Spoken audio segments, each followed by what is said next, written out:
Gledate Gorenjska poročila na GIF TV.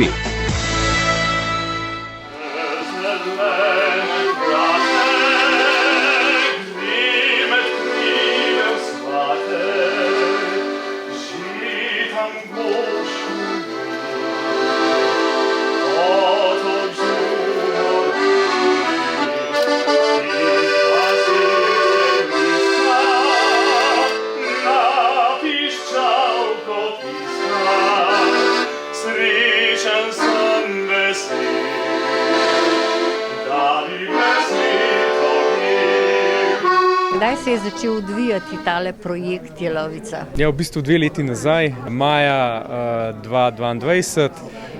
Dejansko projekt traja 2 leti, smo v zadnjem mesecu izvajanja.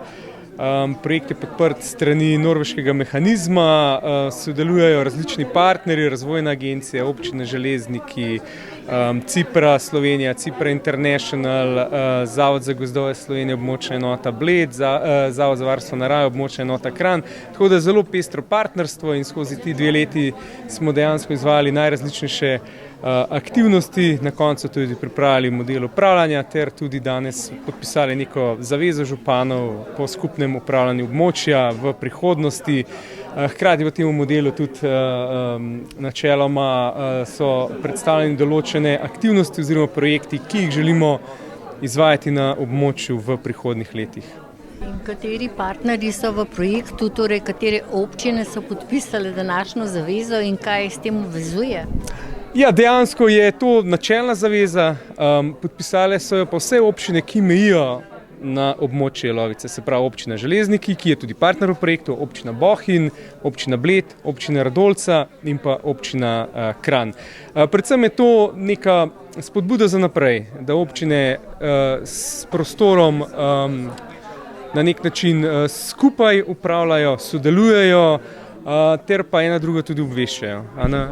Kakšni so bili pravzaprav vaši izzivi na ti planoti Jelovice?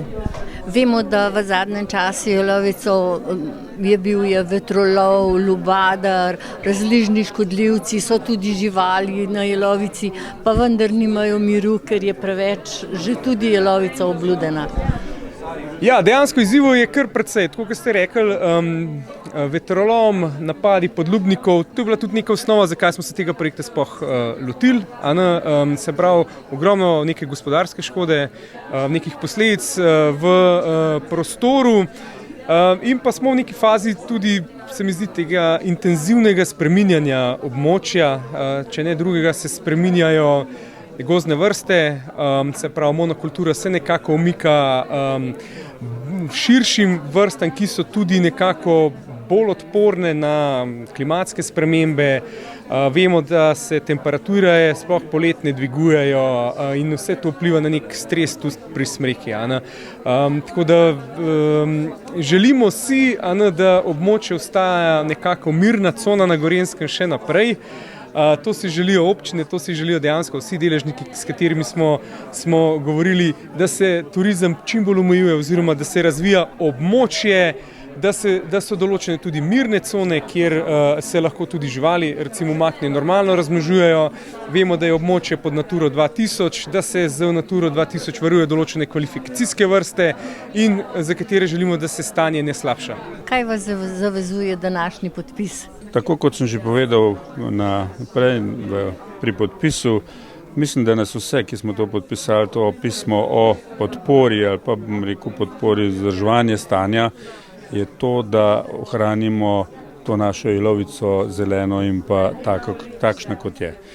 Moram reči, da imamo mi z našo Pokljuko precej slabih izkušenj. Če pogledamo v preteklosti, so na Pokljuki bili dovoljena gradnja vikendov in pa hiš, kar nam danes zelo otežuje življenje in pa bom rekel ohranjanje te naše planote pri stanju, kot bi morala biti. Zato menim, da prav s tem podpisom se zavezujemo, da te napake na Jelovici ne naredimo. Kakšne vrste so pravzaprav v gozdovih, ki jih zaznavate? Od rastlinstva, živalstva, samega drevja? Med živalskimi vrstami moramo sigurno omeniti divjega petelina, moramo imeti gozdnega jereba, moramo imeti triprstega detla ali pa sove, med njimi kozačo, ki je ena med največjimi kozač oziroma sov v Sloveniji. Če pa pogledamo rastlinske vrste, imamo pa na Jelovici dve taki res pomembni območji, to je visoko barje za blatom, kjer je vrsta zavarovanih in ogroženih rastlin, in pa barje ledina, ki je drugi tip barja, ampak tudi zelo pomembno območje. Gre za barja, ki so najbolj južna v celi Evropi. Nižje od teh na Jelovici ni. Kakšni so vaši zaključki ob dveletnem projektu, ki ste ga raziskovali? Ja.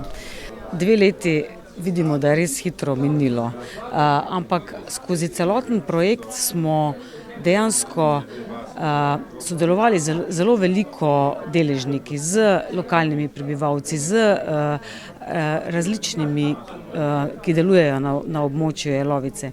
In mislim, da smo se naučili, kako pomemben je ta participativen del, da bi mogoče lahko še prej vključili različne deležnike, kot smo jih sedaj. Glede na to, da omenjate lokalno prebivalstvo, kako so se lokalni prebivalci vključili v projekt in kako so ga pravzaprav sprejeli? Lokalni prebivalci, mislim, da so sprva mogoče malo zadržano sprejeli projekt, ampak ko smo se pa malo več pogovarjali in dobili zaupanje, so pa zelo radi pristopili.